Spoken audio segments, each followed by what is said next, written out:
vui vậy ta? Hello, xin chào bạn, chào quay trở lại với channel của mình. Hôm nay mình sẽ quay video này, đó là hôm nay mình rất là lâu luôn rồi mới quay video lại. Nó rất là rất là buồn chán, cho nên mình phải quay video này để cho các bạn xem. Và hôm nay trời đang là mưa, cho nên mình phải trong phòng chơi. Hiện tại đang là 9 giờ mấy rồi, 9 giờ, cho nên mình phải trong phòng chuẩn bị ngủ và xuống về với các bạn. Thấy vậy ở sau lưng không? 3 tấm giấy khen,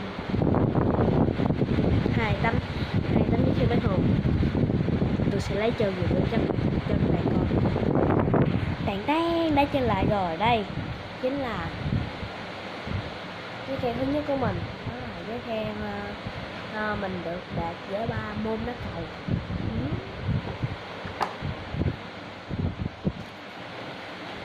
Đó, mình cũng rất là vui luôn, nhưng có một cái vui hơn nữa.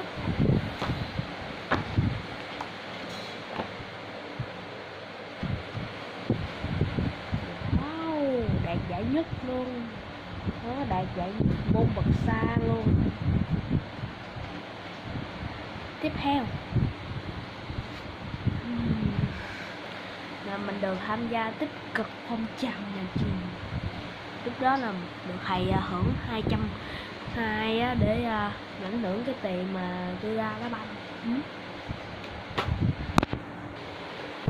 Và đây tôi sẽ cho các bạn thấy một cái này cho các bạn biết rằng tôi đã xa lớp mình tới bao lâu. Đây, hay chưa?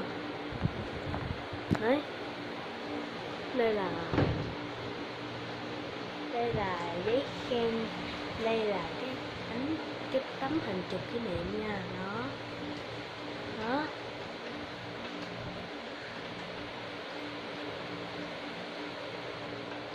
tôi nè, thấy không? Tôi đây nè, đeo mắt kiến á, tôi đó.